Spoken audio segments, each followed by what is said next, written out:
Hey everyone, welcome back to Conversations in Pop Culture, and we are back in the saddle once again for another season. And I have with me, I think for the third time, comic creator Jaydee Rosario. So welcome to the show, man.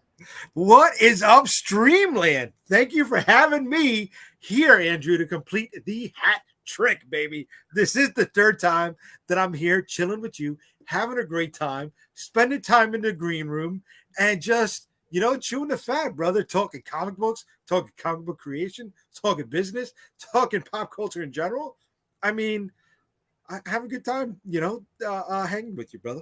What's up? I'm always happy. I like shooting the shit, for lack of a better word, with Yeah, people. yeah, yeah. And then we might dive into some of it here, and some of the stuff we might leave out. I don't want to name names, but obviously, Watch your feet as those names drop, but that's all. it's nothing bad, guys. It's nothing bad. But obviously, you have something going Yeah, on right now that may or may not drop. I think it's still undecided, but it's coming soon enough. And that is yeah. Stormchasers Volumes 1 and 2. That's Yes. coming out on Kickstarter either this weekend or next weekend or two Yeah. weeks from now. Well, And we're trying to light that torch this Saturday at 8 o'clock.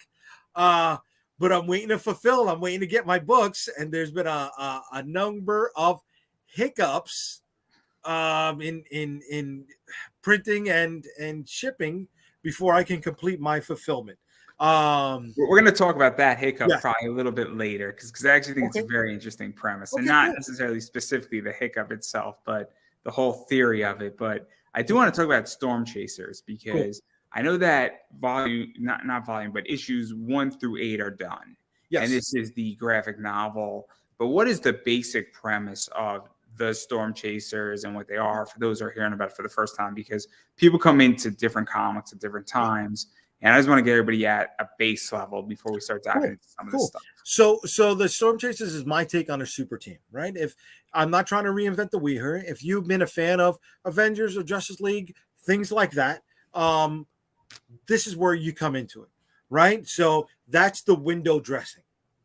What do you see when you pull back the curtains? Is my take on the story, and the idea behind the story is a former heroine returns to the team looking for help in rescuing her kidnapped daughter. So when she gets to the team, she sees that they are a mess. And if her daughter is going to have any chance at survival, she needs to get in there, put her gloves back on, and rebuild the squad that's going to help her bring the baby back home. Um, Superhero book, loved that type of storytelling growing up. But how do I make it accessible for the everyday reader? That's where, like, one of my influences, I remember James Cameron saying his idea for Ripley being the lead of this action story was to put her in the role of a mom defending Newt, her baby cub, right? Uh, Everybody has that relationship or knows how to sympathize with a mother who's trying to protect their child. So once we make that the basis of the story, we're able to check out different avenues within my superhero universe. Yeah, let's actually dive a little bit into this Okay. because obviously her daughter's missing, Mhm. and she comes back into this team. I think they recruit another member who also left. And I think what winds up happening is that you have this new school philosophy, you have this old school philosophy in superhero land, for lack of a better word. You got a lot of egos, you got a lot of people who may or may not know how to do their job right. Yes. And then Yes. you have people coming in and out of this team. Obviously, people sometimes say, I'm kind of done with this superhero stuff.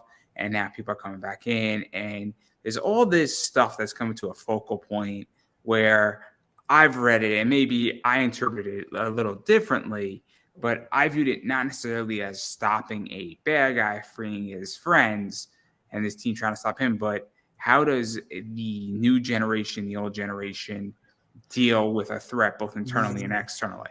Love that. I love that. I love that. I love that. I Yes, there could be are wrong. I layers. could be wrong completely. No, That's no, how no, I see no.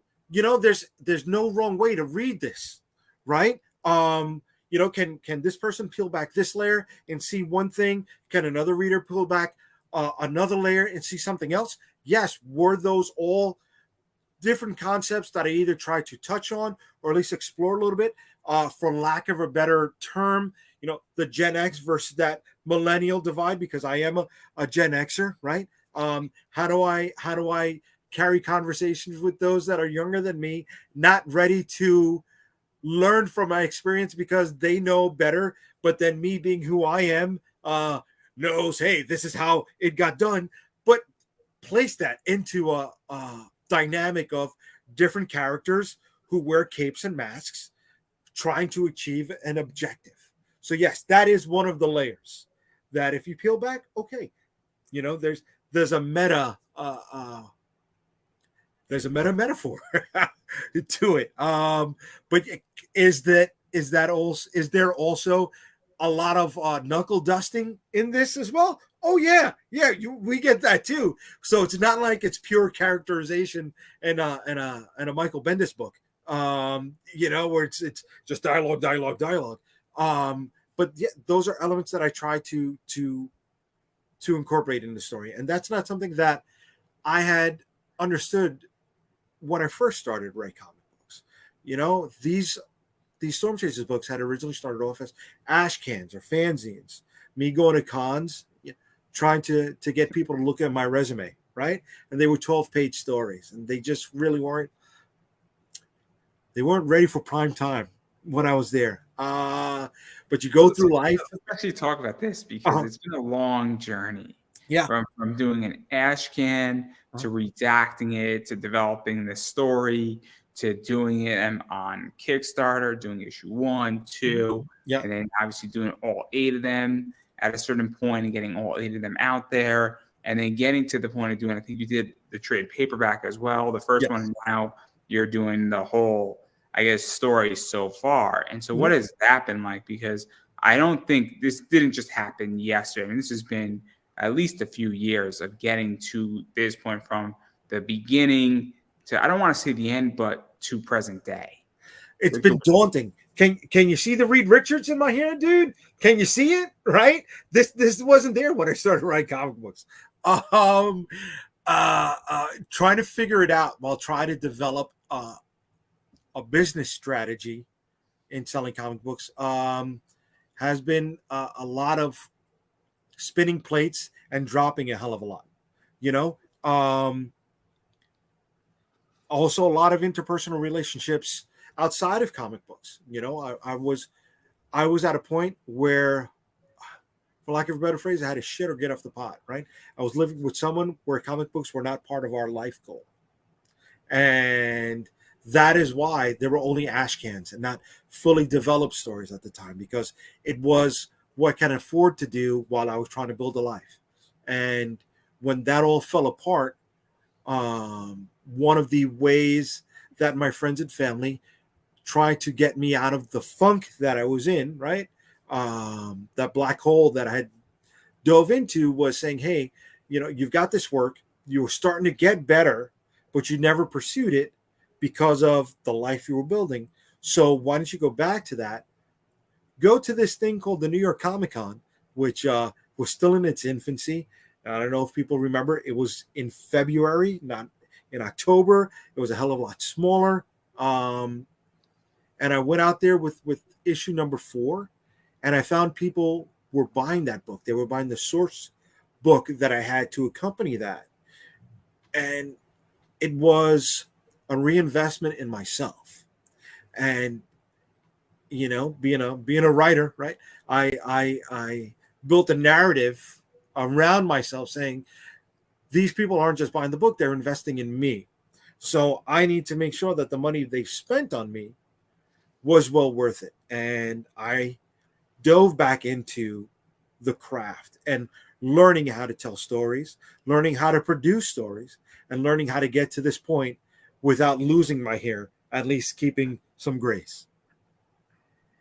Yeah, and even to further go into this too, because at this point now, the first 8 issues are done. Yeah. And first of all, what I like to call, and I don't know if there's going to be more, I don't know where we're going with all this, but obviously Unstoppable Comics, they're part of the universe. And so wherever that spins out of, I'm not gonna proficiate about that and go on about it forever, but what is that like now to be releasing, the first trade paperback and now doing the second one? Because that's what these two campaigns, or this campaign, is about, really, is these Correct. two books. And so Right. what is that like? Because that's also a different beast collectively. And we spoke about, I think, Stormchasers the first time in one of our interviews. We spoke about Limbo in the other interview. Yeah. So I don't want to bore everybody with all the details, but I think it's really interesting that you're now doing a graphic novel versus a comic, and there's a big difference between those two, I feel. Oh yeah. Oh yeah. Product and strategy, and even how to push it out there, because they do target similar audiences and they have crossover, but they are also target different audiences. Correct.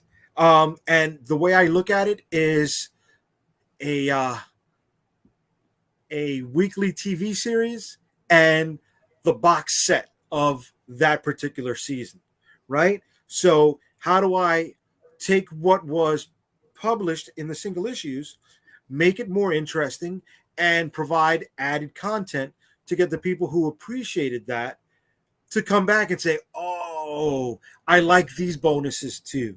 So the first was the remastering of it, right? I was still early in the craft of storytelling. So I found not just ways to remaster the lettering in the issues 5, 6, 7, and 8, but little gaps where I can introduce other elements of characterization that I maybe missed out on. And tie more characters together or push more characters apart for what's coming later on, right? Drop seeds, because there is going to be a later on. I don't know if I mentioned this in the green room or I mentioned this with you. I have while we were recording, but I have a production schedule, and there are other books that are coming out as part of the superhero part of Unstoppable Comics, as well as the other supernatural and dark fantasy and horror stuff. But in 2025, we are coming back to the Stormchasers. And as I'm writing those scripts, I'm like, oh, you know what? I can add a little bit of seasoning to the trade over here that can inform the stuff that's coming out later. And I'm like, yeah, this is where the fun part comes in, right? This is the extra that hopefully the people that come back will see. I'm glad this is in there. Yeah, I don't want to push too much into this story, because obviously I want people who want to read it, see it, and obviously you're planting a lot of seeds and a lot of stuff is being spun around there. But I do want to talk about the business side of this, because that's actually almost more interesting in certain ways. Okay. Where Travis Gibb, I don't know if you know Travis. Yeah, no, Travis. He has broke down right now up on Kickstarter, and I think he was on Tyler's show last night, Tyler Carpenter. Okay. And what was going on is that they brought up a really good point. I'm curious your thoughts on it, where they were talking about, did Travis wait too long to do the trade paperback, because it's 4 issues for Broke Down. And if you already have it, do you need it? Do you want, the old stuff that you read, or there's a lot of new stuff out on Kickstarter? And I think it's a tricky position, because I feel, and I'm curious how you feel, and I don't mean to ramble on about this, but Go. I feel that if you do it quickly and you get the trade paperback right after you do 4 or 5 issues, you ruin the effect of having the single issues out there. 100%. 100%. 3 years, you also lose some element of, potentially, I guess, capturing, unless you have things that fit into it. And also, it might also make sense to wait 3 years, and those single issues are now out of print and not being reprinted. So what is that like, figuring that out? Because I don't know if there's a sweet spot. I don't know exactly how to do it, because I've never produced a book in this format. And so what is that like for you? Because I feel like it's a really tricky thing, and it could very well be that there's no right answer. If there is a right answer, I haven't figured it out yet, right? Part of it comes from the sell-through on the other single issues. Have I moved out of that inventory where I can safely invest money in the trades, right? And know that, okay, I'm moving trades from this part forward, and I'm not reinvesting on buying stock from those issues, which at that time were print on demand, right? And I'm always talking about print on demand as opposed to offset printing. 3 years, it depends on where your finances are, right? Where you are in your creative space, right? Did you have the money to get it done earlier, right? How So many other books? let me ask you this, Yeah, and I don't yeah. mean to cut you off as No, well. no, Do no, you sure, sure. also feel that, if you printed 5,000 copies between all 8 issues, or 6,000, and you sold out of 5,000 of those copies, Mhm. that you might say, hey, look, I don't want to keep printing single issues, and it's time to move to the trade.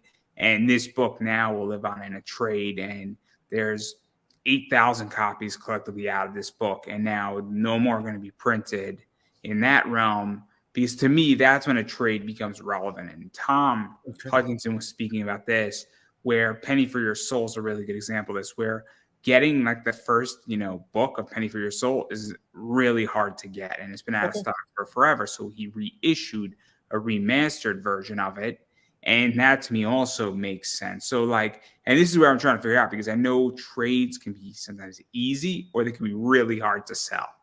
And it's a tricky thing. And so I'm very Yeah. curious. I haven't Yeah. done this yet. That's why I'm curious about Well, all right. So, there's a bunch of different elements involved in this, right? Because I'm not just selling them on the crowdfunding campaigns, right? We're going back to doing conventions, right? And prior to the pandemic, that was my bread and butter, was moving books at the different cons for me up and down the East Coast and a little bit into the West Coast. Um, Moving trades when you're doing the convention circuit, it's a hell of a lot easier to travel with than the single issues. So that's one of the things I got to think of as well. It's one of the things that it's easier not just to travel with, but to set up. It's one of the things that it's a higher margin for you to generate revenue on than the single issue, right? You're looking at a trade and it's 20 to 25 bucks at a convention, as opposed to somebody who wants to test the waters with a single issue on $5. Well, if you could get them to buy a $5 single issue, you could get them to buy a $20 trade, where you're coming home with more money in your pocket at the end of the show than you would with a single issue. So that's one of the things I have to think of as well. I hate to say it in this cliche, but you got to think about that hustle, right? You gotta incorporate that into your strategy. Going back to what you said, if you can move 5,000 single issues, God bless you, baby. If you're moving 5,000 single issues and you're I'm doing, not saying you're moving in like a year. I'm saying if you print your book in for over 5 years, you have 5,000 single issues, but which bro, that's $25,000 over the course of 3 years, which is, I mean, what, almost $8,000 a year from just that single issue. That's I mean, I'm talking about top sales though, not necessarily revenue, but okay. Yeah, no, in the gross, bro. Yeah, this is the fun thing when we're talking about numbers, right? We said this in the green room. I love talking numbers. Um, uh, Again, I'm not taking these, I'm these. not taking it lightly either. Yeah, That's not. no, but I'm not taking these greenbacks and buying a Maserati. It's all being reinvested to create more content. It's also not even just a reinvestment. I mean, obviously, this is, for those who don't know, it's expensive to produce this stuff. You got to produce the art, and there's a bunch of formulas that could be utilized to figure out actually how much Yes, everything yes, costs. yes, Because when you yes. go to a con, you got to pay your table, food, hotels, Mhm. traveling. What did you give up? Did you use a vacation time from your job? All that matters. And believe me, for those who don't know, I had a surgery a little while ago, and every 6 weeks or every 2 months, I go to the doctor, and that costs me 4 hours of my vacation time. So I know exactly how expensive, taking a day off is, and it's very complicated. That for me is one of the factors in doing conventions as well, right? I am an 18-year veteran of the United States Postal Service, because I need benefits, right? Comic books are not going to pay my medical, my dental, Really? oh yeah. You're kidding me, right? I mean, I didn't know this. You got to be for Yeah. real. So yes, I need to factor that in. Yes, do I take days off, finagle days, call out some days to do conventions. Planning out these logistics is part of the business. And that's the thing. Going into this, you need to figure out at the offset, are you doing this because you have a story to tell? You want to get it out there? Awesome. Awesome. I encourage people to do that. But if you want to have legs and survive 16 years like I have, you need to look at the numbers. You need to look at them diligently. Because if not, you're not going to make it that long. Yeah, let's actually talk about that too, because I feel, and I'm curious how you feel about this, is that a lot of people in comics are really bad at business. And I hate to sound negative, I hate to sound mean about it, but and there's nothing wrong if you say, look, I have I have $3,000 to do this, every year, and I produce a book every 2 years, or I use Kickstarter in this, and it gets me where I have 3,000 up front, and then I need another 2,000 that I'll raise on Kickstarter, or I raise another 5 on Kickstarter, and that's great. And now this is my hobby, and it's a fun enjoyment, and I make a little money doing it. That's fine, but that's a hobby for you versus running a business. And obviously, I run an eBay business. And so I'm well aware of every single number that is in my business. And I think that a lot of people in comics don't have that. And I think a lot of people, because I watch other shows, and a lot of people talk about creativity and they talk about pop culture, but I don't think they talk about the business side of this. And you got to look at that. You got to look at, your shipping expenses, your perishables. When I bring up perishables to people, they're like, what's perishable, right? And that's that's the things that you need to spend money on, right, to ship your product, to protect your products, that you're never going to get a return on that investment. That's a perishable, right? You need to factor that in. And shocker for people, but when you go to a fast food joint, those napkins and those straws and those extra ketchups, they aren't free. You paid for that. That's included in the price of the burger meal you just bought. You just don't see the breakdown of those numbers. So if you want to have legs, you need to pay attention to things like that.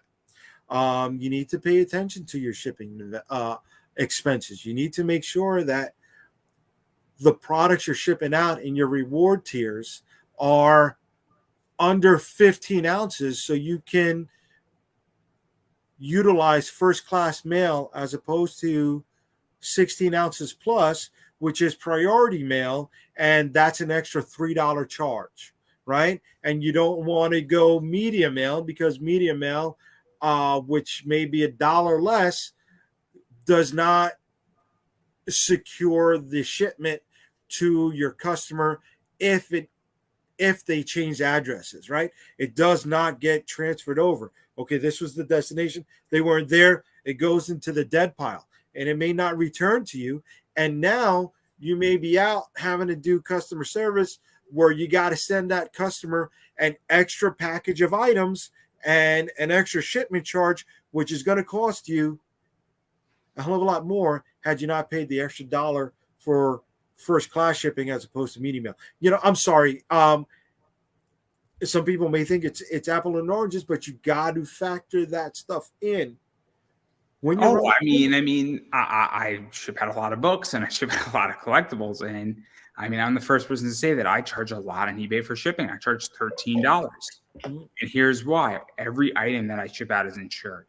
And when you're sending a $200, $300, $400 item, you're damn sure that bad boy is getting insured. I learned. I think with the post office itself, insurance is like $150. Excuse me, for every $1.50, you're insuring $50. Right now, I think for the normal, they just raised it from 50 to 100.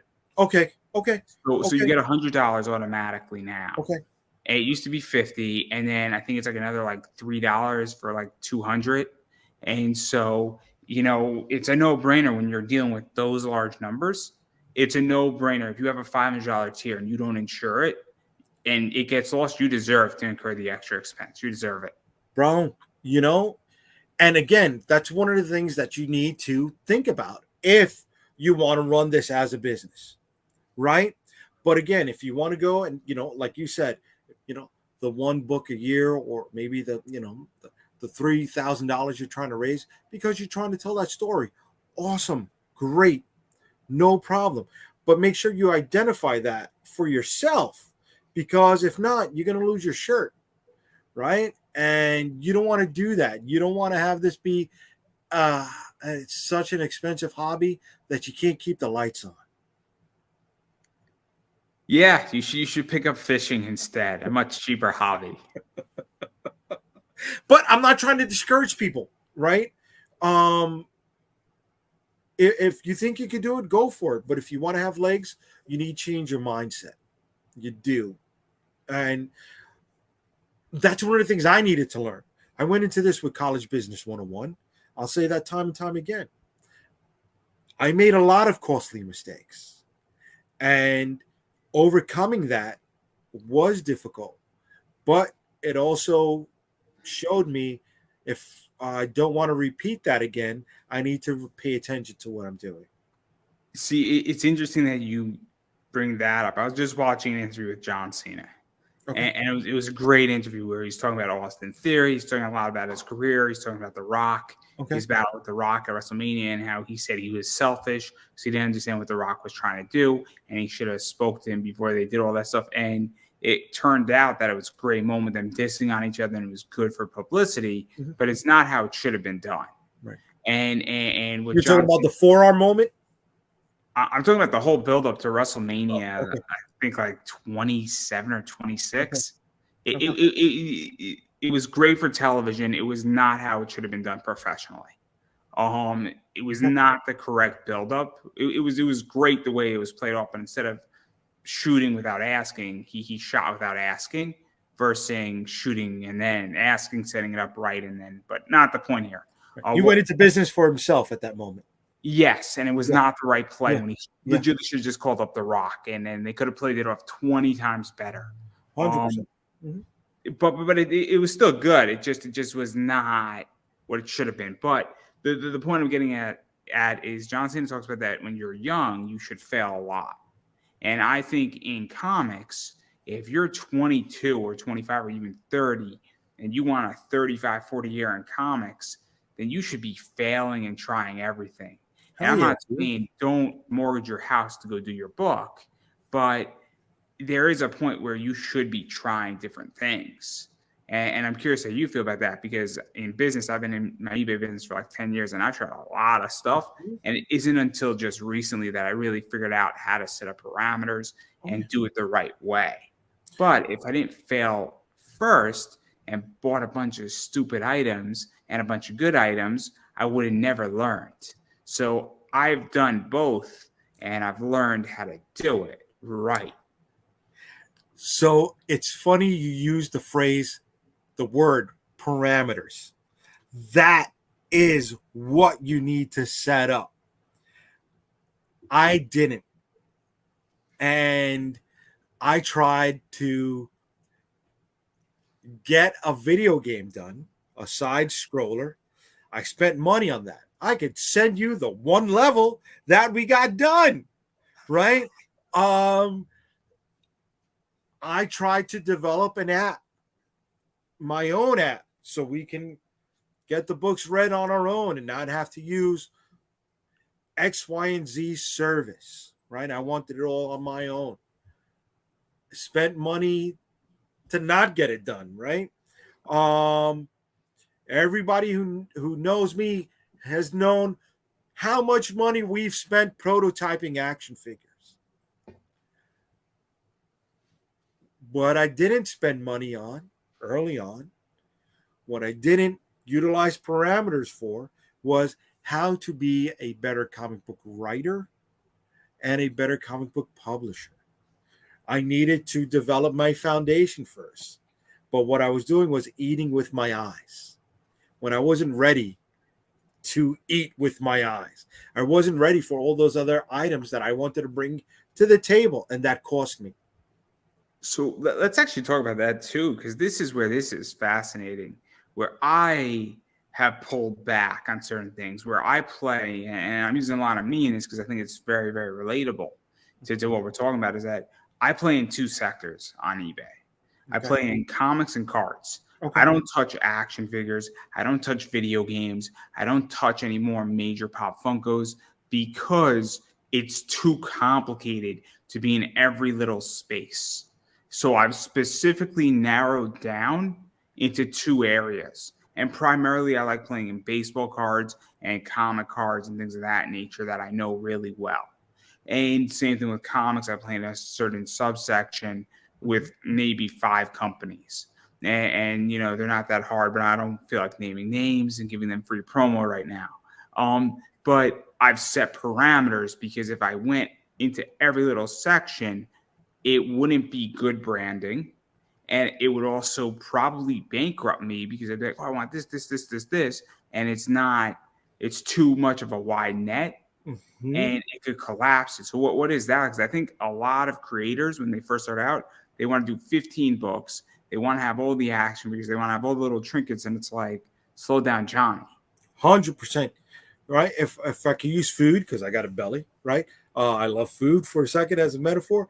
Figure out how to make that good burger first. Right. Then learn how to do the fries. Then learn how to do the chicken sandwich. Then learn how to do the bacon cheeseburger. Right. Learn how to do that one book first. Like you said, cast a smaller net. Become good at catching a fish, before you try to catch more than one. And if not, yeah, man, you're gonna hemorrhage money. And I did.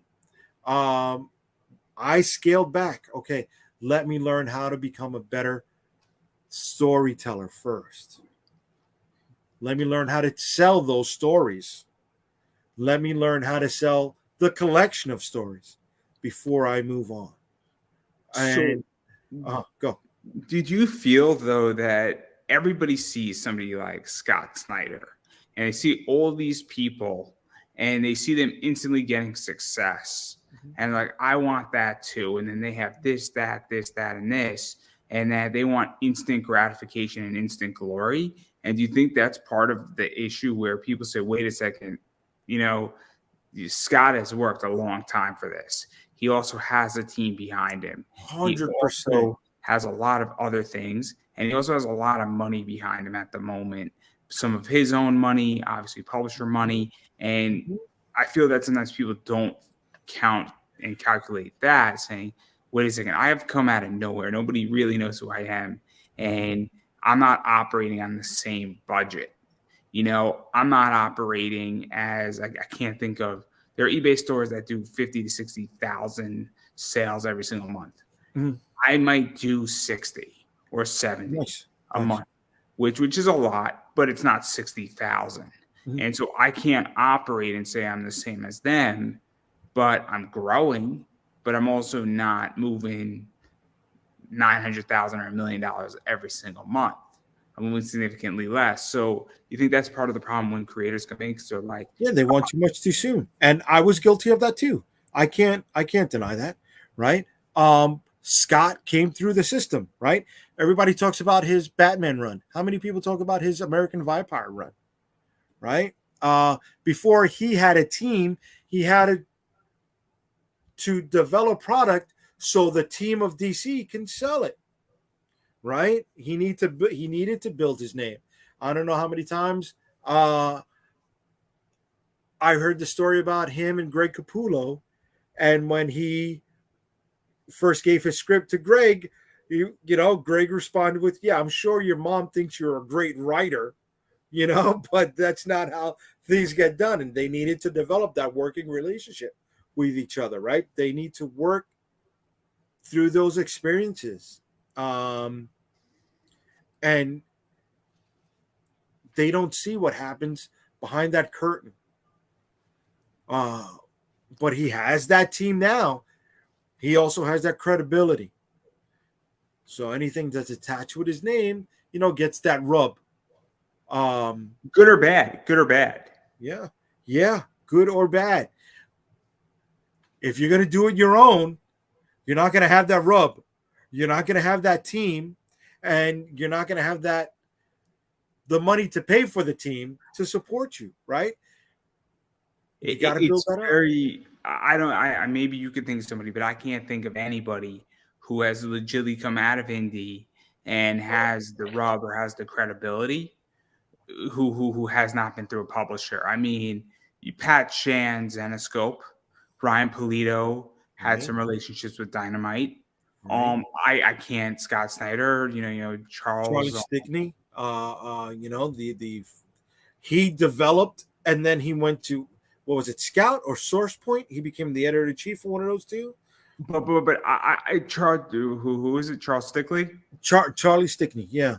Um. But he came from Hollywood. He spent a lot of time in Oh, okay. Hollywood. Look at that. Look at that. So again, I wouldn't count him either. Mhm. Because he spent a lot of time in Hollywood, and then he went, I think, did White Ash, and then obviously Scout and things of Okay. that nature. See, I didn't know that at all. I just knew him as the editor in chief of Scout. You said, right?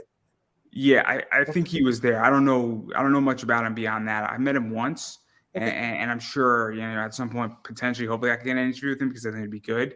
Um, but He I sounds don't like, know. like I a don't good dude. know. Right. But But yeah, no, his campaigns do, upper five figures. Excuse me. I Marat Michaels, he had the rub from somebody else. Um, I can't think of somebody who's legitly come out of nowhere, figured it out. Because even Eric July was, media, more on the right and utilized right, with Blaze TV, I think. right. So it's very difficult Yeah. to come out of nowhere, is my point, Yeah. and be Yeah. credible. Because Yeah. I mean, Scott basically developed in DC and then went out on his own. Not saying he isn't talented, that's not the issue, but that rub goes a long way. Yeah. Shit. Look at oh my god, why am I losing the dude's name? Walking Dead. Um Kirkman, Kirkman. He did Battle Pope. Remember? I mean, come on. you know the story of The Walking Dead, right? Which what talk to me. How the first 6 issues came about, right? No. Robert Kirkman was in two ways. So he's working in a light bulb, like a light factory, and his family's moving out from Kentucky, and his girlfriend was in there. He's like, "Well, I don't want to move, so I'm going to stay here, work at my own place." And then he was doing The Walking Dead, and he pitched it to, I think, Eric Stefferson at Image as like this like zombie sci-fi thing, because sci-fi was really popular. Jim Shooter wanted like some sci-fi things, and he Okay. knew what they were going to do is that they were going to scrap the idea, right? Completely, basically say, screw this idea. We're going to lie to Jim Shooter and Eric Stefferson. We're going to write what it looked like today, and then after he said, "Oh, I'll get 6 issues out of it. Image will hate it. They'll say we've been duped. We'll polish it, and that'll be the end of it." And X Everson's like, "Oh, dude, this is really good. This first issue. No, we want more of it." Like, and that's how the whole thing started. Is that So he and bamboozled them? he and Eric Stephenson was like, "This is really good." Like, Nice. but, Nice. Nice. that's a well documented interview. It was in like the 10th anniversary of the Walking Dead special Nice. edition in color. Like in the back of it, it's great. I mean, but it goes to show you that it's a very funny Walking Dead story. That is cool. Sometimes that the backstory is just as interesting as the story itself. I mean, if there's ever a documentary how The Walking Dead got made, I mean, there you go. You have the reenactment of the meeting of like the phone call. Oh, it'd be great. Well, Of the it's rest funny of it. because he had that. Remember, he had a series on AMC for a little while. I think it was 5 or 6 episodes where he did like little animatics on backstories. And I remember one of them was the Stan Lee, Jack Kirby stuff. So he needs to do one on his story, like you're talking about, and how he came up with The Walking Dead. That I'd like to see that. I like to see Oh, that. oh, it'd be great. It'd be so wonderful. It'd be so awesome. It'd just be fantastic. Yeah. I love The Walking Dead.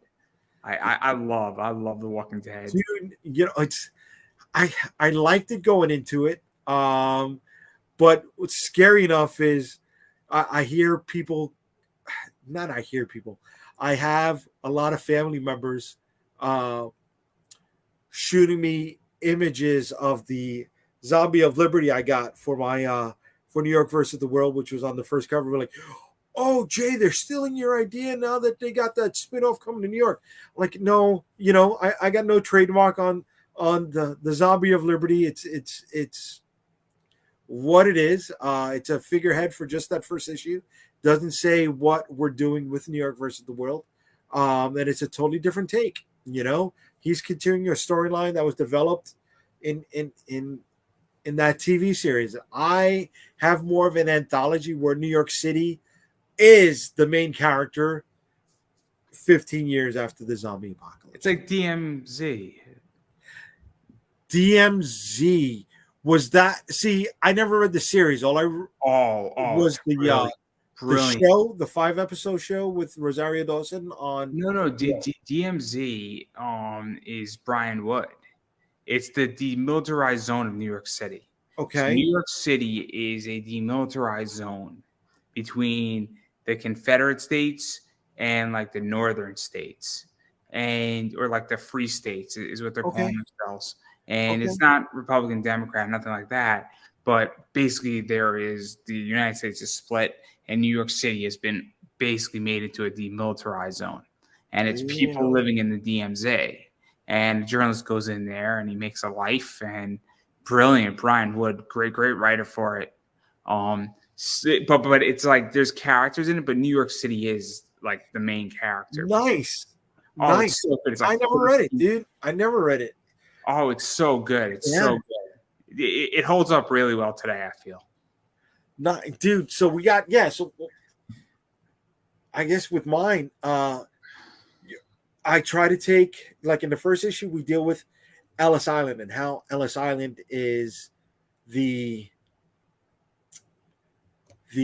landing zone for the refugees coming back to, like, so for New York versus the world, New York is the last safe place in the entire world, or they think free of the zombie apocalypse, and after 15 years of rebuilding the city, they start to let people in. But it's how do they treat the folks that are coming in that may be potentially, carrying the virus, right? And it's my take on, funny enough, what's coming back now again in the cycle is the refugees and how people deal with those that are incoming into the land, right? And it's the other side is you got people that are just trying to keep their family safe, looking for a place where they don't have to worry about looking over their backs on who's trying to kill them. So the first is Ellis Island and how that's the quarantine zone. The second is what happens with people who are trying to escape those elements and how they end up in other parts. And so we got Brooklyn, we got Coney Island, and that continues from then on with the window dressing of the zombie apocalypse. It's interesting. No, I mean, it's a lot of stuff. A lot of stuff's in there. Is the point? There's a lot of stuff in here.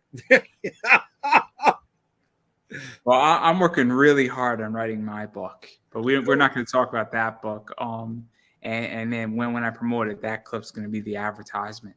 Okay. Because he knows exactly what I'm writing. It's really good, isn't it? Right?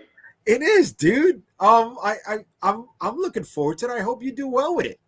That's the thing, man. I hope everybody can at least, turn a few bucks out of the things that they're trying to produce. I do.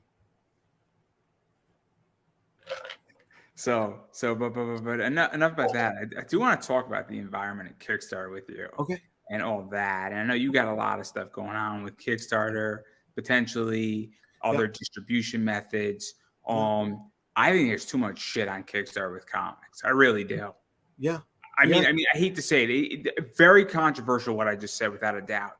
No making fun of it. I think there's too many books on Kickstarter. I also am a strong believer. I'm going to say another thing. I think people running campaigns every month is really a bad idea. It's hard. I'm not But, saying it's that's their illegal. business. But that's their strategy. Can I they think it's a pull it failure. out? I Okay. think the reason why I say it's a bad idea, and this is just my logic, and this is where people get angry with me and people disagree with me, is that I think you can bankrupt your customer very quickly, because even at $20 a pop, that's $240. Now, I will say this: if $240 changes your life, you need to reevaluate your positions in life. But if it's $240 for you, $240 for this person, $240 for that person, $240 for this person every year, all of a sudden you're looking at $3,000 in a blink of an eye. And Yeah. then what Yeah. happens when you get the completionist who then wants to buy everything and it's $80, $100, $200, and then all of a sudden you bankrupt your super backers, because those exist too. And now you have a massive problem because you can destroy your base and somebody can be blown up. And as somebody who deals with debt and is servicing a bunch of debt in and out, and I know you do as well to some degree, it is very complicated when you have insurmountable debt and not necessarily being charged interest on it, but you have payments that are due. Of course. Um, what I'm about to say is going to maybe trigger some people. Again, I understand this is controversial Yeah, completely. no, but it's like, if you don't do it, somebody else is, and then you've missed out on the potential revenue that you could have generated before that person steps out of geek space, right? It's unfortunate. It is a reality for some people. It is. Because I'm at that stage where Yeah. probably the next Yeah. 6 to 8 weeks, 2 months, I'm kind of done. And it's economics where I Yeah. am burned out Yeah. economically. Yeah. And Not everybody could keep up. Like you said, 240 a year multiplied by how many campaigns they're following, right? How many creators they are trying to be loyal to. And that's one of the reasons why I'm looking to alternatives, right? did you also feel that it's not even necessarily it's not even running every month, but also the price? Because if your book is $10, that's a different position too. Or if your book's $5 or $8, that also changes the game. Where if you're running every month a $10 book, that means that drops down to 120. And if you're following 10 creators and they're all having $10 books with free shipping, that also changes the game. So it could very well be price as well, where So with me, the way I do it is the initial charge is $5 for the book and $5 for the shipping, right? But now if you get the second book, it's still $5 for the shipping, right? Because for me, because I've run the numbers, it still falls under 15 ounces for the two books, so it's still the same shipping charge, right? So for everything up to $4, it's still going to be $5 for the shipping. So now you break it on down, and it's all right, $1.25 shipping per book. For me, and we've mentioned this, before you started recording, ethics come into play, right? And I feel bad sometimes charging people so much for the book, because I know how expensive this is on both sides of the table. Um, I am looking into alternate means of distribution because I feel more comfortable ethically getting books into stores other ways, where they can still pay $5 for the book and not have to incur that $5 shipping charge, because it was handled a different way. And you don't have to pay $5 shipping for a book that you can get off the shelves. Now, if you're buying a premium cover book, right, and we're adding the insurance and stuff like that, okay, but shipping. that's a different customer. That's a totally different customer, right? But I think that's what's going to bankrupt a bunch of people on Kickstarter is that Yeah. you're relying on those premium covers. You're not relying on anything else. And this is where I get really controversial. And I'm in this space. That's the problem. Is I understand this space from the retailer side. Is that premium covers are desirable, but when you're competing against every aspect, and I figured out how to avoid competition because I buy covers that are limited to 350 copies or 50 copies for a reason, and I'll buy 10% of that mark. So I will buy 5 out of the 50, which means that I have a significant portion and control of the market. I mean, hell, if I had the money, I'd buy all 50 of them, and there's going to be a point where that happens. You heard it here first, where I'm pretty sure that whoever I buy those 50 from is be like, what the fuck? So, right. So, all right. So when it comes to whatever cover trading, cover flipping, right, the cover business, that's a different game for people. That's not a game that. And when I say game, I'm not trying to demean it at all. No, it's a game. It's a game, and I'm planning to play it. It's all but about the game. That's not something that I'm in. I see people doing the not safe for work covers. I can't do that. I know that gets a pretty penny in sales for people. You're touching upon something. I'm gonna throw a word to you: authenticity. Okay. So JD Calderon cannot do a not safe for work cover on Oswald. That would be so weird. And I don't think he minds me using him. I'm pretty sure he doesn't mind me using him. No, he's a brother. You know what I mean? He'd be happy that we're talking about beyond accurate. Yeah. What I just said is beyond accurate. Where if he did a not safe for work cover on Oswald, that would be like, bro, are you okay? like that's the phone call. Like, are you okay? Because that's out of character. That is not authentic to the book. Now, if you do a book about, lesbian vampires hanging out on the moon, you could probably pull off a not safe for work. You could, because it's within the theme of your story. Zenoscope can pull a not safe for work cover because they have sexy bad girls.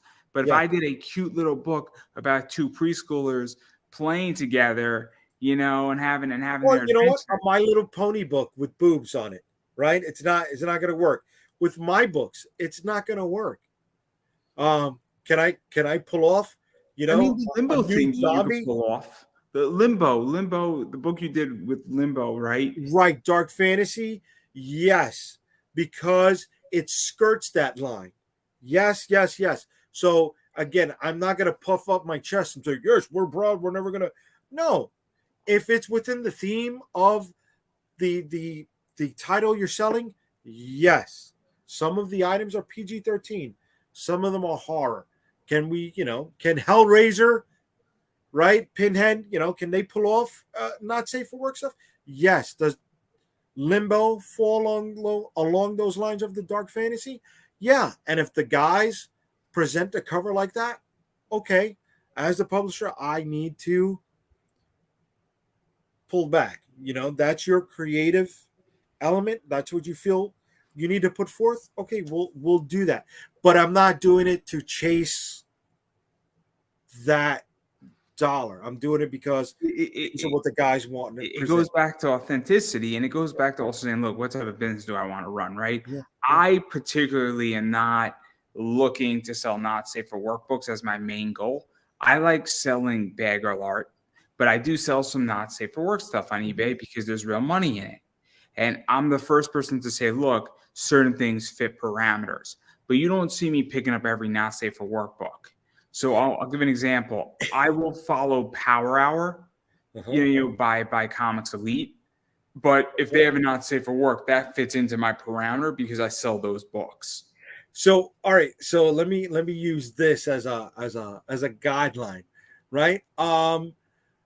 There's Maxim magazine covers, there's Playboy, there's Hustler, and there's Tiggies and Bitties. You know what I mean? Where they show it all. Which one of your comic book covers is gonna fall under what element? I just bought some nude faces by Raichi's books that she's like Okay. topless as a Sokatona, but I mean Okay. it's tasteful, Okay. and it's only her top, so it's only her Okay. breasts that are nude. I won't sell a book that shows the undercarriage. Okay. Then that's your line in the sand. And everybody has that. Everybody has that, right? I just don't feel comfortable doing that. Right. And look, I cover it up on eBay. It's not like it's being. I mean, it's everybody knows what it is, but it's not seeable. But I'll show topless, but I'm not showing bush. But it sounds weird when I say it, but No. that's where my line is. It Right. also, Right. but some people, if that's what they want to show, I mean, and they want to sell it, you're more than welcome to go do that. As a publisher, right? If the guys want to bring me that, that's a talking point for us. I'm never going to say never. My line on the sand. Where's their line on the sand? And where are we going to meet to make sure we generate revenue for the title? Is it going to be Maxim? Is it going to be Playboy? Is it going to be Hustler? Is it going to be, Tiggies and Bitties? Let me ask you a question about this. Yeah. So would you ever do a swimsuit edition of the Stormchasers where they're having a beach day as a special? Not nudity. Right. No. Right. I can't say no, but I'm thinking of the Jim Lee book. Right. I remember, when Wizard used to do, hunk of the month and babe of the month. Right. And does Captain America look weird in boxer briefs, for the cheesecake shot as opposed to She-Hulk? I remember seeing that. So I'm going to counter you because one of my favorite comic books of all time is the Robotech swimsuit edition from like the 70s. Okay. I'm not going to say no. I'm not going to say never. Am I thinking about doing it right now? No. Did I think about doing it at one point where we had the model reference and the illustration that ended up with our character? Yeah, I thought about that way back when. Am I there at that point right now? No. Am I going to say never? What I want. I'm totally telegraphing what I want here. I mean, I just want Beach Day, the Storm Chaser edition. Yeah, that's really what I want. If the sales lead to it, all right, yeah, we'll do it. If a lot of people are asking for it, why not? Why not? I mean, it's like Street Fighter, the swimsuit edition. It's great. It's an enjoyable book, and I must say, Cammy looks nice in a wedding dress, but that's not the point here. That's an expensive freaking cover now. Really? Dirt cheap. It's like a $50 in a wedding dress. Yeah. So they did all the characters like dressed in like tuxedos and like wedding gowns. It was great. It was brilliant. Okay. It's like a whole wedding thing. So when it comes to the marketing side of this, right? I remember in the 90s when Marvel was doing the fake Sports Illustrated magazine where it was total, to use a wrestling term, it was total kayfabe, right? It was the fake Man of the Year magazine where, they were presenting an award to Charles Xavier. And you opened it up, and it was a John Romita double plate splash of Tony Stark sitting on top of a Ferrari, selling the Ferrari, right, for the book. It was a Q&A session between Jen Walters, She-Hulk, and Janet Van Dyne, the Wasp, on news and rumors of what goes on in Avengers Mansion. Total kayfabe. Brilliant. And as a kid, I popped for it, right? It wasn't a comic book. It was a magazine format. They were making fun of Hank Pym, Captain America, Hawkeye, and a bunch of other blue-eyed, blonde-haired superheroes within the Avengers. And it was the same Hank Pym headshot illustrated by John Byrne. Again, total kayfabe. Would I love to do something like that? Yes. Am I generating enough sales and do people know enough about my books to make it affordable and cost effective? Not yet. No. But yeah, I'd But yeah, love to do I that. mean, you're touching on something though that is so important because there's a lot of ideas that people want to do in comics, Right. and I think people don't understand. And even in my business and other things, just collectively, that you can't do every idea No, that you have, no, and you can't. hopefully you get to do some of them, but you know it's tricky, and I think Yeah. this is where it gets all complicated with business and even the challenges that are engaging with it. I mean, I'm sure you've had nights where you're like, how the hell am I supposed to do this? hmm Let me say this. In a perfect world, I would be on store shelves with my books polybagged and a trading card issued in every release. Right? I feel that's fun. Um, I feel that incentivizes folks to go after the books. You Like, you remember, right? You remember some of the X-Men when they had a trading card in them, of right? course, dude, I popped for the X Force release at #1 to get all 5 different cards, not all 5 different covers. Um, I popped for Wizard Magazine. I know people at this point, it's fun to hate on Wizard Magazine, but I popped for the early releases of the polybagged issues of Wizard where there were different trading cards in there. I like that stuff. I mean, I'll Right? throw you something that was crazy. So, I mean, you're aware of Mount Olympus, right? The Yeah. company. So I didn't know this, and I thought, it was a very pleasant surprise. They did the mock Avengers as their characters, right? So the characters are cosplaying. So I picked up one, and it says, "Oh, it comes with a card." And I thought Mhm. it's going to be a trading card. I'm like, "Oh, it's going to be cool. There's going to be a trading card in there." Turns out it was a metal card. But Nice. yeah, it's a metal card of the same cover. It's a great cover. It's Rogue from the X-Men. It's an awesome cover. Okay. But I didn't know it was going to be metal. But I bought the book anyway, but it definitely got me to make the decision a little quicker to buy Nice.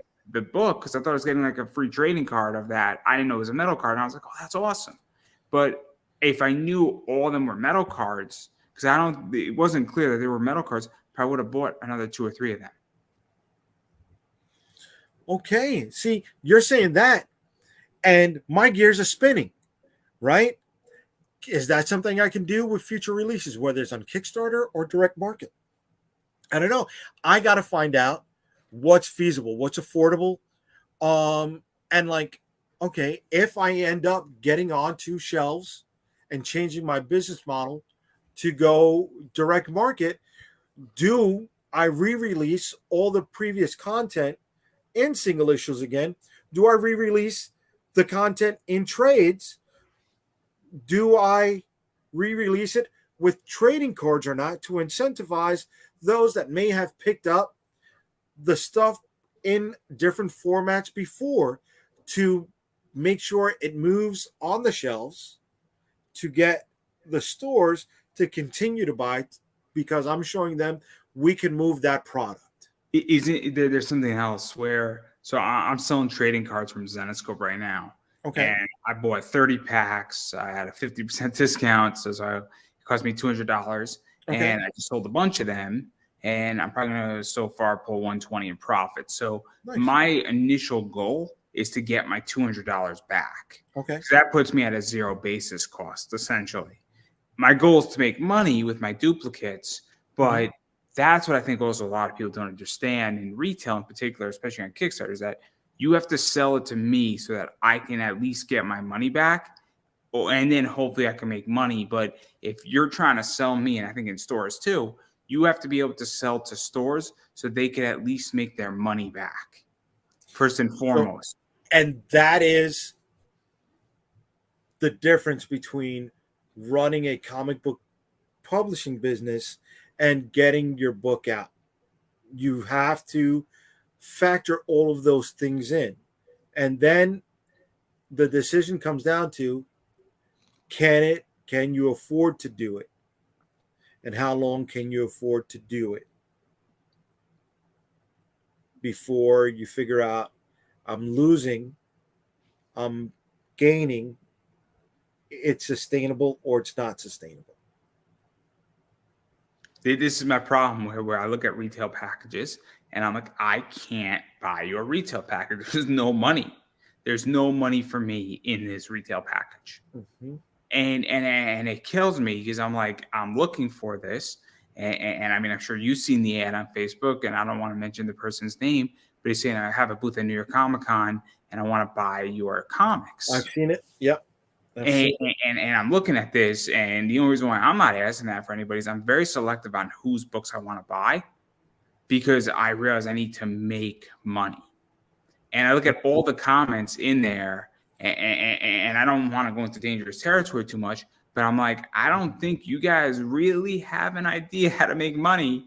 And these are people who've been on my show, a bunch of them, and I'm kind of questioning, because Mark Cuban put out a really good statement, says the questions you ask do two things. If you ask a question that you should know the answer to, that tells me just as much as the questions you don't ask. And so, like, this is why, and I'm just looking at it, I'm like, I'm not picking up any of these books, because I'll ask somebody when I want to buy their books for a retail level. And I think it's tricky. There's a lot of ways to look at that, right? I respect the hustle. I respect the hustle. I want to make that crystal clear what that guy is doing. But I also, I don't know enough about the person that asked that question. And that tells me a lot. Should that person be doing that? Where's that person in their creative career? And why are people who are, if they are ahead of that person in their creative career, indulging that person?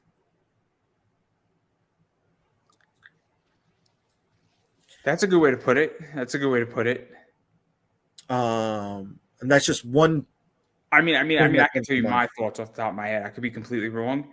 I think people see an opportunity and they're jumping at it because they look at it and say, I just want another distribution method. And I think people are looking to hit a home run. But what's that distribution method going to get you, right? Let's say you're somebody who's in let's say you're doing 25,000 on Kickstarter, and some guy wants to sell your book at New York Comic Con and pick up 20 of your book. Is that really going to be the deal maker for you? No. And what's being going to get you? What is it? There's no status you can get off it. There's nothing you could trade on it. It's not like you're going to be able to even take a picture and put it up on Instagram. Say, hey, we're at the New York Comic Con, because you're not. Your product is there, right? Is that person going to represent your product as well as you would?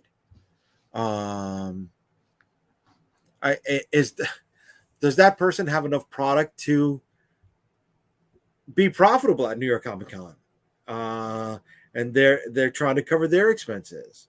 That's probably what it is. That they have a booth, they probably have some product, and they need more product to potentially get a 50-50 split, to potentially break even, or maybe even make like $200-$300. And they're just trying to figure out how to break even, because they probably don't have the necessary product, where they might have one book. All right, so I don't know. I mean, we're shooting. Let's put the numbers out there for a second, all right? Because I'm going to be in New York Comic Con this year. Oh yeah, and a small. You going? Oh, the good stuff, bro. I'm gonna be in New York Comic Con. So a small press 6x8 booth with 3 passes is going to cost you either 38 or 1683. I remember last year. So let's round it up to 1700. Okay. Do you live in New York? I live in Connecticut. No. I mean, let's ask if you're going to be exhibiting at New York Comic Con. Do you live in New York? Do you live outside of New York? Or are you traveling? Right. So you got to factor in your lodging and your travel expenses. If you're coming from somewhere in the tri-state area, or whatever, the 5 boroughs of New York, you're driving in because you're bringing your merch. You're driving in at least the first day and the second and the last day, because you gotta drop off, you gotta pick up. So you're paying for parking. You're looking at maybe $60 a day. So that's another $120. All right. So you round that up. Now your expenses for a 6x8 corner booth, you're looking at I'm doing convention math here, right? $1,900. And that's just living in the city. If you're traveling, So now you got to add the travel expenses, right? Your gas, your tolls, and your lodging. Are you going to Airbnb it? Are you going to stay at a hostel? Are you crashing on somebody's floor, right? You got to factor that all in. You got to factor in your food. So now you're bringing that up to $2,500 for a corner booth. How many small press people can just break even with that on a 4-day weekend? I know I can. I have. I know that's my Super Bowl weekend. You know, I'm not going to puff up my chest, but we do really good at New York Comic Con because that is home field advantage for me, right? I don't have the lodging expenses. The parking expenses, okay, that's whatever for the day. But because we don't do the lodging expenses, we get extra passes because we bring a sales team in there. So yes, for me, even though I'm local, I'm still hitting about 2,500 in expenses. There's a But saying where I used to live in DC, and I was going down to DC. yeah, Awesome Con was home field advantage, where even when I was just presenting, I got a free ticket. I okay, take an Uber there. It's $30 for an Uber both ways. I go 2 days of Awesome Con. It's $60, and then I eat a meal at Awesome Con, and so my whole expenses for the weekend minus anything that is fun is $100. okay, So, okay.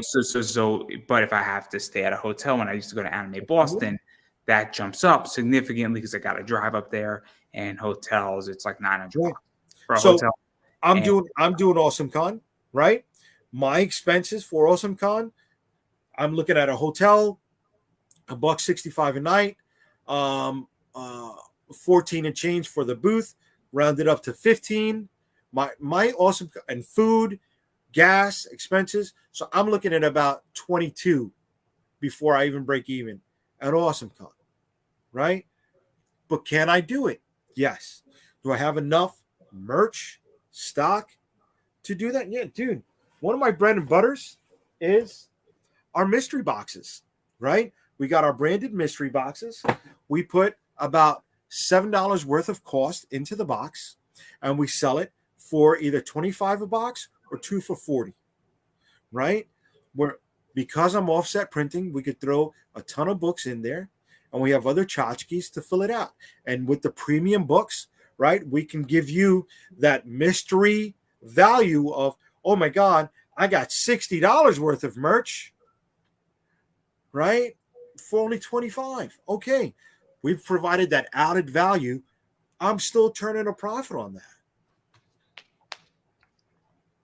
People don't think about that. Now, this is quick convention math, right? Things we're doing on the fly, but that's part of running the business.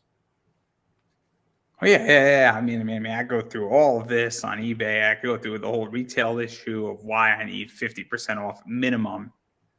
Because eBay charges me 13%. Your merch might sit around for 6 months. I'm investing in you, and you gotta hook me up. It's like, and people do not understand retail, and it's a real issue. And people who want to sell me a book for like, you know Timothy B. Fling, right? Yes.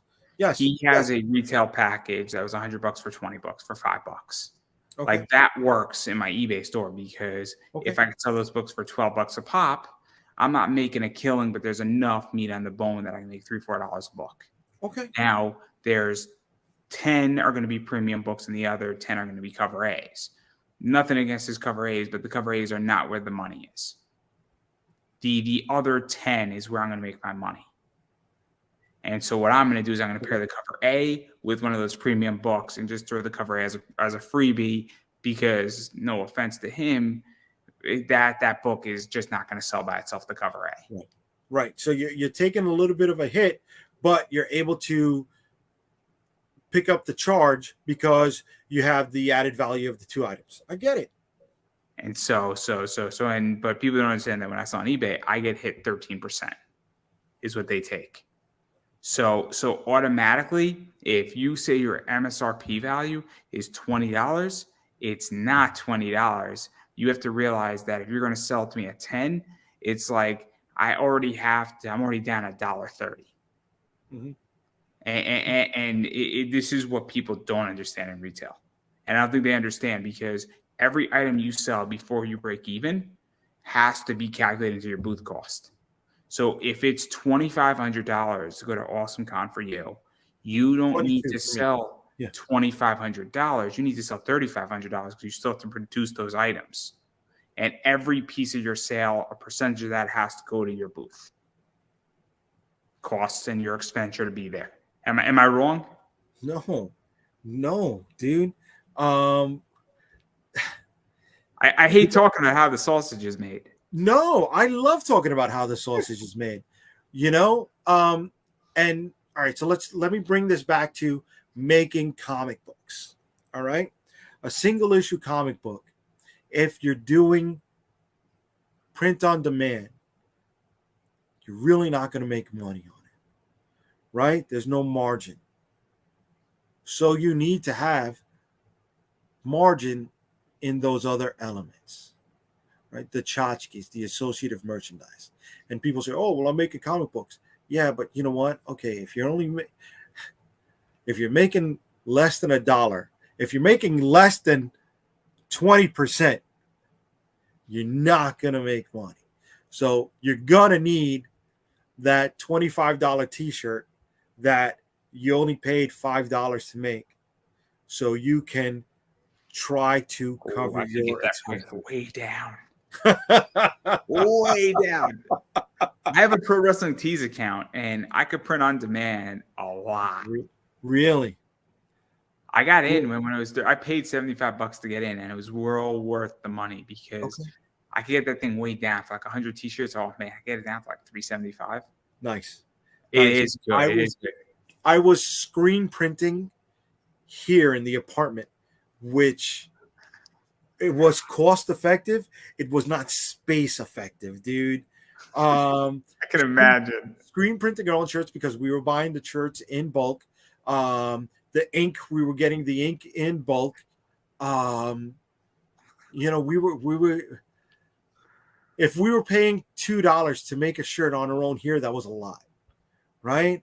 And I'm talking about even, you know, the setup, our own setup charge to make the screen, and it was just, you know, it was almost negligible.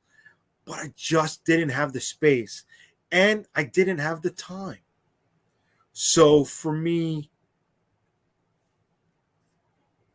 buying certain things, am I paying a little bit more? Yeah, because I'm not buying it in bulk like I used to. Yeah, but I can still, you know, turn a good buck on it. Okay, we can do that, because I'm also. I take a different approach to that. Go ahead. I use Redbubble for my t-shirts, right? What's Redbubble? Redbubble is just, they handle the print on demand for me. So I just send the link and they handle it, and I make like maybe 15, 18% per shirt. But I have no overhead. I have no shipping. They could choose the color. I handle none of it. And all I have to do is just hire somebody to do my designs.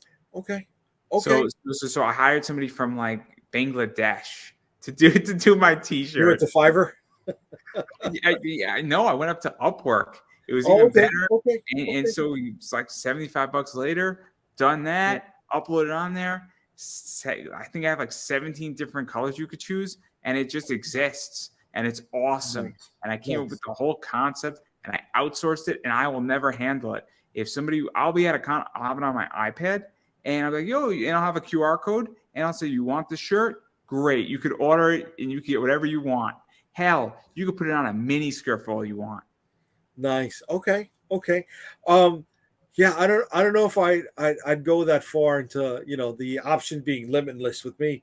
I don't handle any of it. It's great. What do I care if it's limitless if I'm not responsible for it? It's wonderful.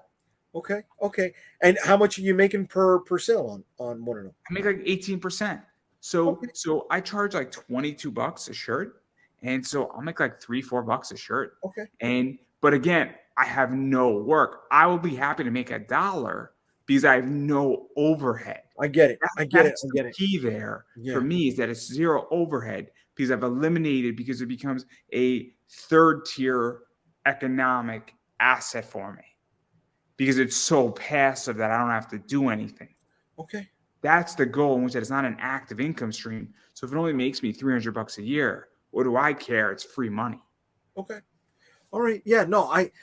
And this is me. I'd rather have more control over the product. Well, I get it. I'm Yeah. different than everybody else. I totally understand that. Yeah.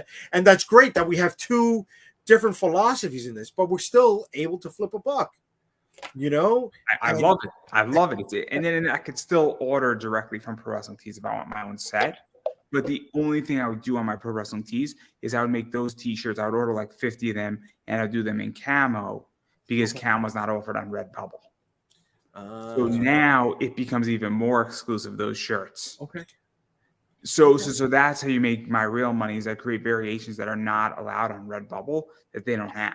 And you take off that option so that if I'm to go to a con with my Gundam Taco shirt, now all of a sudden, that's how I make my real money. Or in like ultra cute baby pink, in like a man cut shirt, it'd be great. Just to be that guy. Well, what I should really do, pink goes well with me. Pink works with my complexion. What I should really do is I should send LeBron James my T-shirt because he's trying to take back Taco Tuesday. Okay. Hopefully he wears it. That'd be really funny if you just see him out in Cancun wearing his like T-shirt as he's like throwing his rod off the boat. Oh, it'd be great. I heard Jason Tatum was with him too. Yeah, and James Harlan and Jaylen Brown. They're all just hanging out. They're hanging out. The season's over. Why not? They're just. This is how they spend their downtime. I'm sure either Djokovic or Butler will be joining them soon enough. Okay. I do think Denver's going to win, but that's not the point here. I don't even know where we're supposed to go with all this stuff anymore in this interview. Clearly, we went all over the place. Dude, but that's the fun of live streaming. You know what I'm saying? You came up with the talk. We're talking. People are learning about us. People are finding out that we have personality, that it's not just about comic books and business. We have other interests. There's a beauty to this, right? I think even last time that we were talking, we were supposed to talk about the book, but we were just all over the place. Here's a little bit of inside baseball with me and the sales teams at Comic Cons. And I can't wait for them to say this. I ramble on like a son of a gun, right? And here we are at conventions, and I'll have my wife, I'll have my brother-in-law, my sister-in-law, my sister, anybody else, and they'll whisper in my ear, hash browns.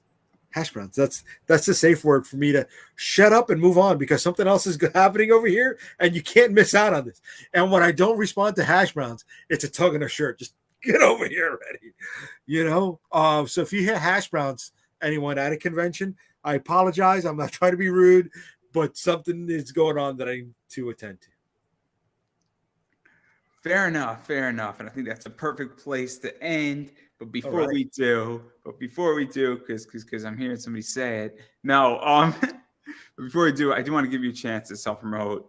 Obviously, you have something launching. Hopefully, it's going to launch this weekend. I think you should launch this weekend for the graphic novels. Okay. I know you're going to be down in Awesome Con, I think in like 2 weeks. Next weekend, yeah. So that's happening. And if I lived in DC, I'd be there, but I don't. Life happened. I get it. But yeah, where could people find you, bother you, hit you up, disturb you, all that fun stuff? So unstoppablecomics.com. All roads in social media for me lead to and from the site. You head on over to the website unstoppablecomics.com and you will find all of our social media links. Now, this Saturday, fingers crossed, 8:00, we will be launching Stormchasers, volume number 1 and 2. We're looking to raise the money to print up volume 2. Everything else that is being offered on that campaign is printed and ready to rock and roll. It is at least for now, 100-page superhero graphic novel that collects issues numbers 5, 6, 7, and 8 of the series.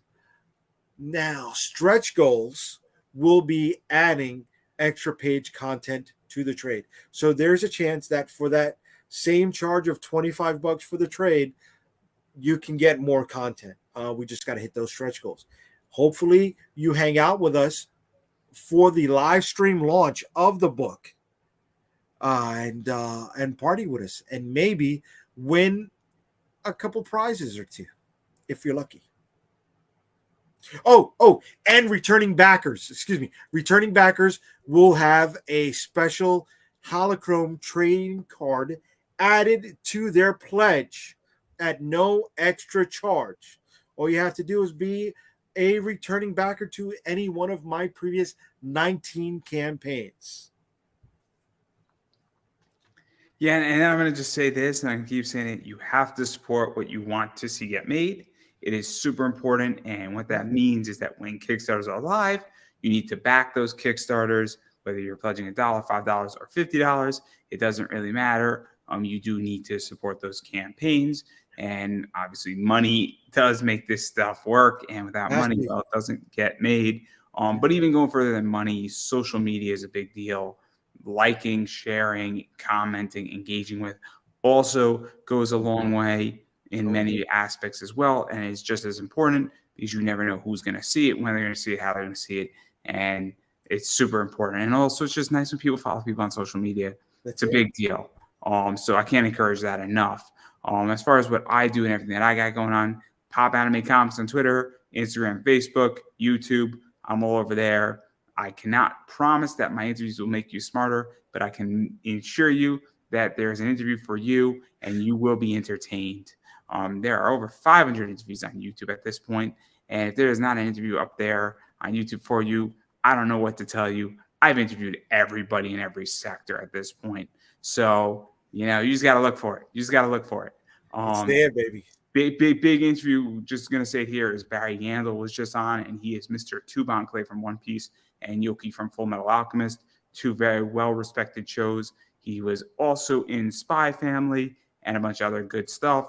Great interview, like an hour, 20 minutes. Arguably one of my favorite interviews this year so far. So if you want to interview everybody, that's the one to watch.